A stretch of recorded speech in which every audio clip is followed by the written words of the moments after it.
হঠাৎ করে বিকাল 4টার সময় আমি দেখলাম ফেসবুক ভরে গেছে যে আমাকে লন্ডনের বার্মিংহাম মিশনে অ্যাটাচ করা হয়েছে। 8 ডিসেম্বর শহীদ ওসমান হাদিকে নিয়ে আমার মালয়েশিয়া আসার কথা ছিল। তার ভিসার মেয়াদ ছিল 12 ডিসেম্বর পর্যন্ত। 12 ডিসেম্বর বাদ জুমা ওসমান হাদি গুলিবিদ্ধ হয়েছেন।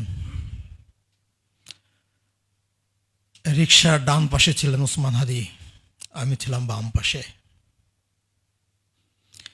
ঘাতকের বুলেট ওসমান হাদির ধার ডান পাশ থেকে বিদ্ধ হয়ে বাম পাশ থেকে বের হয়ে গেছেন। হয়তো ওসমান হাদির এই হত্যার এই বিচার কাজের সাক্ষী হিসেবে আল্লাহ আমাকে বাঁচিয়ে রেখেছেন। প্রিয় ভাইরা আমার, মাহমুদ স্যার বলছিলেন শুধু নারায়ে তাকবীর স্লোগান দিয়ে হাদির অসমাপ্ত বিপ্লবকে সমাপ্ত করা যাবে না। হাদি হতে হলে আপনাকে পড়াশোনা করতে হবে, হাদি হতে হলে আপনাকে যোগ্য হতে হবে। ওসমান হাদি এক কওমি মাদ্রাসার প্রোগ্রামে যেয়ে বলেছিলেন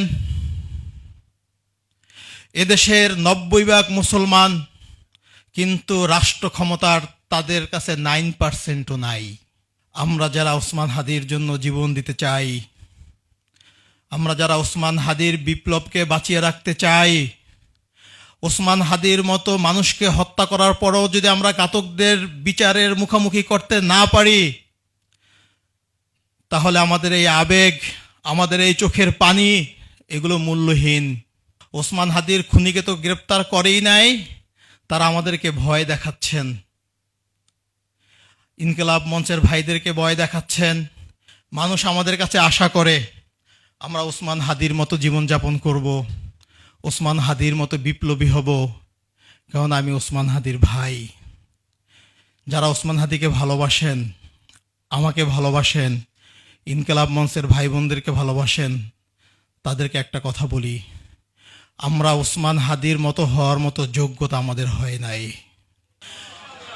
আপনার ছোট ভাই হোক, আপনার সন্তান হোক, তাকে যোগ্য করে তোলার চেষ্টা করবেন।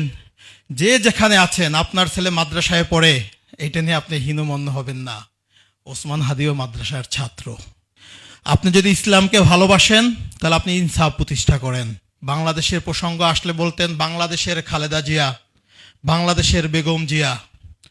উনি বলতেন যদি বাংলাদেশকে ভালোবাসো তাহলে খালেদা জিয়াকে ভালোবাসতে হবে।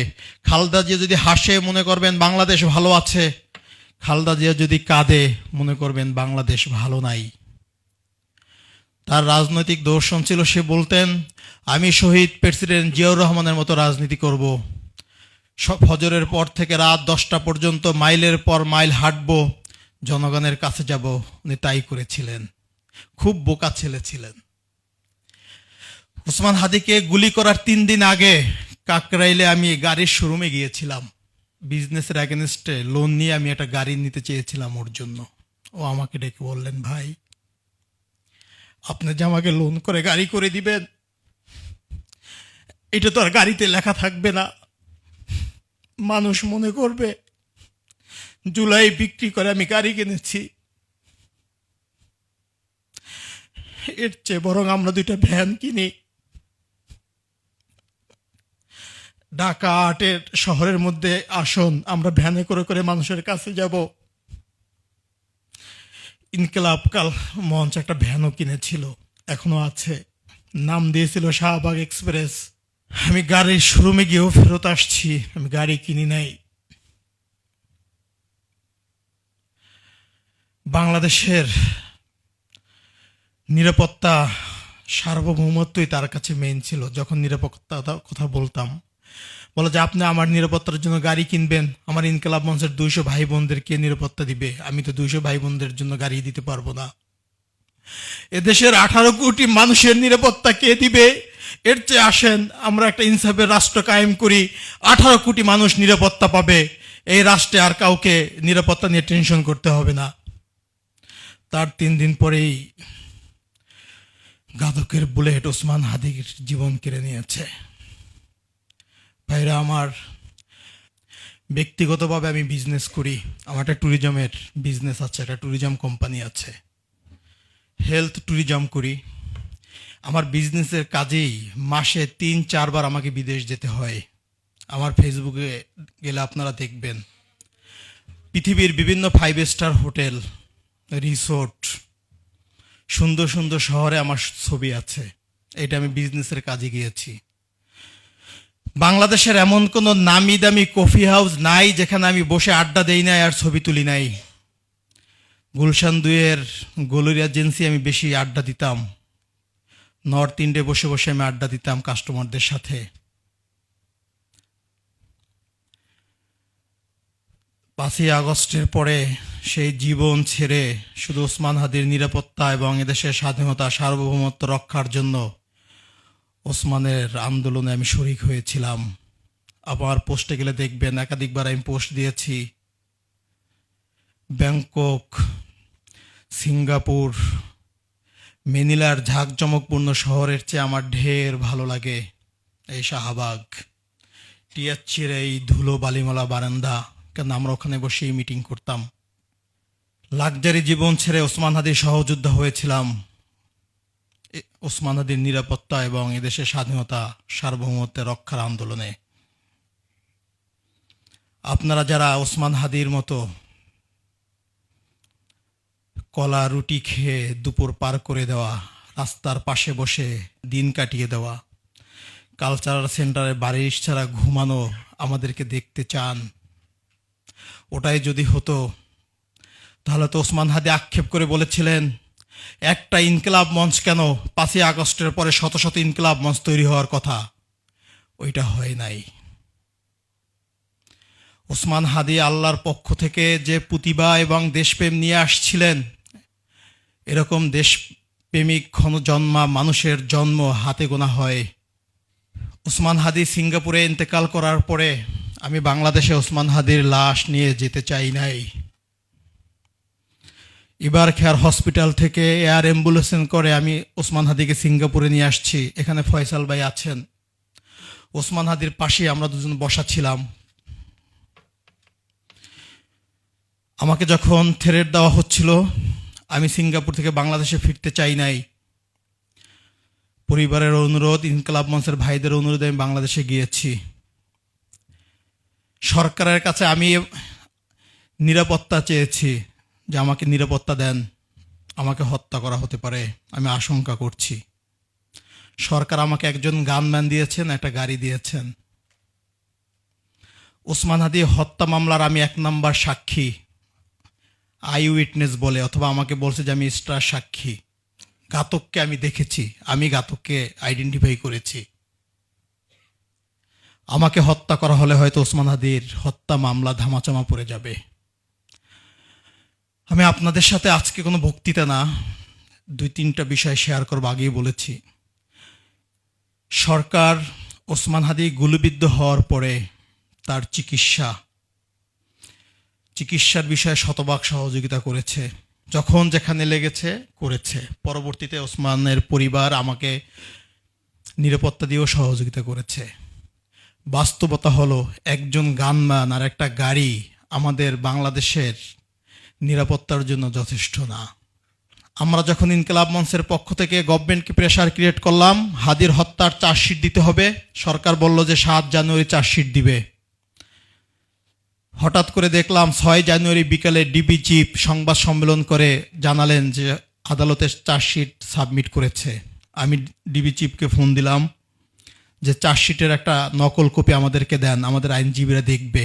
সে বললেন এইটা আমরা দিতে পারবো না, আগামীকাল সকাল 9টায় আপনি আদালতে গেলে পেয়ে যাবেন। আমি এবং ইনকিলাব মঞ্চের ভাইরা সকাল 9টায় সিএমএম কোর্টে গেছি। সেই সকাল 9টা থেকে আমাদের অপেক্ষা শুরু। 10টা, 11টা, 12টা বাজে আমাদেরকে বললে যে হ্যাঁ চার্জশিটের কপি দেওয়া হবে, নকল কপি আমাদেরকে আর দেওয়া হচ্ছে না। ডিবি চিফকে আমি ফোন দিয়েছি, বলল যে আদালত থেকেই দেবে, আমরা পাঠিয়ে দিয়েছি। ভাইরা আমার, মিন্টু রোড থেকে সিএমএম কোর্ট কতটা দূরত্ব বলেন? তারা বলছে যে আমরা চার্জশিট পাঠিয়ে দিয়েছি, বিকাল 5টা 6টা পর্যন্ত আদালত বলে যে চার্জশিট এসে এখন আমাদের এখানে পৌঁছায় নাই। আমরা হতাশ হয়ে গেছি। আমি বললাম যদি আজকে আমাদেরকে চার্জশিটের কপি না দেওয়া হয়, আমরা এই আদালতের বারান্দায় ঘুমাবো, প্রয়োজনে আমরা বাসা থেকে কম্বল বালিশ নিয়ে আসবো। ইনকিলাব মঞ্চ এবং সাধারণ জনগণকে আমরা বলবো আপনারাও আদালতে চলে আসেন, রাতে এখানে অবস্থান করব, আগামীকালকে আমরা এখান থেকে চার্জশিট নিয়ে যাব। পরবর্তীতে আমাদেরকে জানানো হলো যে হ্যাঁ, চার্জশিটের কপি আমরা পেয়েছি, আপনাদেরকে দিব। রাত 10টার সময় আমরা চার্জশিটের কপি পেয়েছি। আমি চার্জশিটের কপি হাতে পেয়ে সারা রাত 400 থেকে 500 পেজ চার্জশিটের কপি সারা রাত আমি ফটোকপি করিয়েছি, রাতে ঘুমাই নাই। সকাল 9টায় যখন বের হব, হঠাৎ করে আমার গানম্যান ফোন দিয়ে বলল যে স্যার ড্রাইভার আসে নাই, ড্রাইভার স্যার আমি আসতে পারবো না গাড়ি ছাড়া। আইনজীবীরা আমার জন্য অপেক্ষা করতেছিলেন। আমাদের আইনজীবী হচ্ছেন আইসিটি ইন্টারন্যাশনাল অপরাধ ট্রাইব্যুনালের prosecutor barrister Mainul Tarafdar sir, Tajul Islam. আমি প্রশাসনকে জানালাম যে আমার বাসা থেকে আমাকে আইসিটি হচ্ছে হাইকোর্ট মাজার গেটের সাথে ওইখানে পৌঁছে দেন, আমার যেতেই হবে। আমি একাধিক মানুষকে ইনফর্ম করার পরও তারা কোনো রেসপন্স করে নাই। পরবর্তীতে আমি আইজিকে ফোন দিয়েছি। আইজি আমাকে বললেন এভাবে হুটহাট বললে আমি নিরাপত্তা দিতে পারবো না, আপনি একটা কাজ করেন, আজকে বাসায় থাকেন, আজকে বের হয়েন না, নিরাপত্তা ঝুঁকি থাকলে বের হয়েন না, আমরা মনে করতেছি। আমি আইজিকে একটা মেসেজ দিলাম, উপদেষ্টাদেরকেও দিয়েছি, এবং আমি 8ই জানুয়ারি একটা পোস্টও দিয়েছি যে ওসমান হাদির হত্যা মামলার বিষয়ে আমি বের হলাম, আমাকেও হত্যা করলে আপনার বিচার কইরেন। কোনো ধরনের প্রোটোকল ছাড়াই ওসমান হাদির চার্জশিটের কপি নিয়ে আমার বাসা থেকে আমি হাইকোর্টে গিয়েছি। এই হচ্ছে আমার নিরাপত্তার ইস্যু। যদি আমাকে হত্যা করা হতো, আইজি বলতো আপনাকে বাসা থেকে বের হতে না করেছি, আপনি কেন বের হয়েছেন? আমি আমার ভাইয়ের হত্যার বিচারের জন্য আমাকে বের হতেই হয়েছে, এবং আমি বের হবই। আমি সরকারকে জানালাম যদি আমাকে নিরাপত্তা দিতে না পারেন তাহলে আমার নিরাপদ বাসস্থানের ব্যবস্থা করেন, নিরাপত্তা আপনাকে দিতেই হবে। আর যদি দেশে না পারেন, দেশের বাইরে নিরাপত্তার ব্যবস্থা করেন। হঠাৎ করে বিকাল 4টার সময় আমি দেখলাম ফেসবুক ভরে গেছে যে আমাকে লন্ডনের বার্মিংহাম মিশনে অ্যাটাচ করা হয়েছে। ওসমান হাদিকে গুলি করার পরে খুনি 6 ঘন্টার ভিতরে বাংলাদেশের বর্ডার পার হয়ে ইন্ডিয়া চলে গেছে। এই খবর আমরা জেনেছি ফেসবুকের মাধ্যমে। 15ই জানুয়ারি বৃহস্পতিবার মহামান্য রাষ্ট্রপতি আমার প্রজ্ঞাপনে সিগনেচার করেছেন। এটা আমরা কেউ জানতে পারলাম না, কিন্তু আমরা ফেসবুকে দেখলাম যে ওসমান হাদির ভাই ওমর হাদিকে লন্ডন বার্মিংহাম কমিশন অ্যাটাচ করা হয়েছে। আমার প্রশ্ন হলো, সরকার আমাকে আনুষ্ঠানিকভাবে জানান নাই। ফরেন মিনিস্ট্রি থেকে আমাকে ফোন দেওয়া হয়েছিল যে ভাই রবিবার অথবা সোমবার একটু আইসেন, আপনাকে চায়ের দাওয়াত। আমি বলেছি যে আমি মালয়েশিয়া যাব, এসে দেখা করব। কালকে বিকাল থেকে পুরো ফেসবুক সোশ্যাল মিডিয়া এক ধরনের তোলপাড় চলতেছে। ঠিক ওসমান হাদিকে হত্যার আগে বাংলাদেশ বিরোধী অ্যাক্টিভিস্টরা যেরকম ওসমান হাদিকে হত্যাযোগ্য করার জন্য ওর বিরুদ্ধে ক্যাম্পিং শুরু করেছে, আমি ঠিক তাই দেখতে পাচ্ছি। আমাকে হত্যাযোগ্য করে তোলার জন্য এইটাকে ইস্যু করে আমার বিরুদ্ধে সোশ্যাল মিডিয়ায় ক্যাম্পিং করা হচ্ছে। এর মানে হচ্ছে আমি যদি কালকে ঢাকায় ফিরি, আমাকে হত্যা করা হয়, তাহলে বলা হবে ভাইয়ের লাশ বিক্রি করে সে চাকরি করতে চেয়েছিল, এই জন্য তাকে হত্যা করা হয়েছে। আমার হত্যার ইস্যুটাকে ধামাচাপা দেওয়া হবে এই একটা কারণে। আমি সরকারের কাছে জানতে চাই, প্রজ্ঞাপন জারি করা হয়েছে, আনুষ্ঠানিকভাবে আমাদেরকে জানানো হবে কিভাবে আনুষ্ঠানিকভাবে বিজ্ঞপ্তির আগে মন্ত্রণালয় থেকে দেশের বাহিরে অ্যাক্টিভিস্টদের হাতে যায়। এইটা যদি হয় একটা প্রজ্ঞাপনের অবস্থা, তাহলে আমাদের দেশে যে নিরাপত্তা চুক্তি হয়, জনগণের নিরাপত্তা কোথায়? মন্ত্রণালয়ের ফাইল মন্ত্রণালয়ের বাহিরে কিভাবে আসে, আমি এটা সরকারের কাছে জানতে চাই। নাম্বার 2, আমি খুব স্পষ্ট করে বলতে চাই, সরকার যদি আমার নিরাপত্তার কথা চিন্তা করে আমাকে লন্ডনে পাঠানোর ব্যবস্থা করে, এই সৎ উদ্দেশ্য থেকেই যদি প্রজ্ঞাপন জারি করা হয়, আমি সরকারকে ধন্যবাদ জানাই। আর যদি সরকার ওসমান হাদি হত্যার বিচারকে অন্যদিকে নিয়ে যেতে চায়, হত্যার বিনিময়ে ভাইকে চাকরি দিয়ে জনগণকে বুঝ দিতে চায়, ইন্টেনশনালি যদি বাংলাদেশের জনগণের সাথে প্রতারণার আশ্রয় সরকার নিয়ে থাকে, আমি এর তীব্র নিন্দা জানাচ্ছি। আমি ঘৃণা ভরে প্রত্যাখ্যান করছি আমার এই সরকারি চাকরি। আর যদি সরকার আমার নিরাপত্তার কথা চিন্তা করে, তারা যদি মনে করে বাংলাদেশে আমার নিরাপত্তা দেওয়া সম্ভব হচ্ছে না, আমাকে তারা নিরাপত্তার জন্য দেশের বাহিরে নিয়ে যেতে চাচ্ছে, আমি আবারও সরকারকে ধন্যবাদ জানাচ্ছি। আমি আপনাদের মাধ্যমে সরকারকে জানাতে চাই, শুধু আমাকে নিরাপত্তা দিলেই হবে না, আপনারা ইনসাফের রাষ্ট্র কায়েম করেন, 18 কোটি জনগণের নিরাপত্তা কায়েম করেন। নিরাপদ বাংলাদেশ তৈরি করলে আমরা সবাই বাংলাদেশে থাকতে পারবো। অনিরাপদ বাংলাদেশে আমরা কেউই সেফ না। আমি ডক্টর ইউনূস স্যারকে আপনাদের মাধ্যমে সর্বশেষ একটা আহ্বান জানাতে চাই। যদি ওসমান হাদির পরিবার, ইনকিলাব মঞ্চের ভাইদের আপনি নিরাপত্তা দিতে পারেন, নিরাপত্তা দেন। আর যদি নিরাপত্তা দিতে না পারেন, এটা আমি আমার ব্যক্তিগত আহ্বান জানাচ্ছি।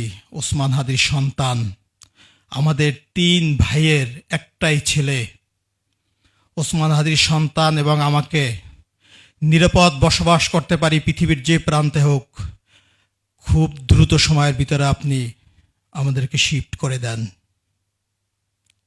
বাংলাদেশের জনগণকে বলতে চাই, যারা আমাদেরকে ভালোবেসে কষ্ট পেয়েছেন এই সংবাদ দেখে, তাদের কাছে দুঃখ প্রকাশ করতে চাই। আর যারা ওসমান হাদিকে গুলি করার পরে বুনো উল্লাস করেছেন, তাদেরকে ধিক্কার জানাই।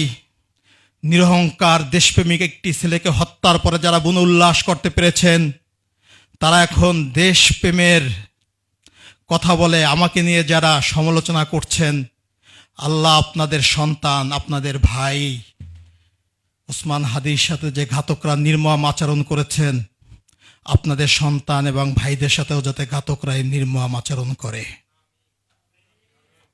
প্রিয় ভাইরা আমার, আমি সাংবাদিকদের উদ্দেশ্যে আপনাদের মাধ্যমে একটা কথা বলতে চাই। অনেকে আমাকে ফোন দেন, আমি ফোন রিসিভ করি না।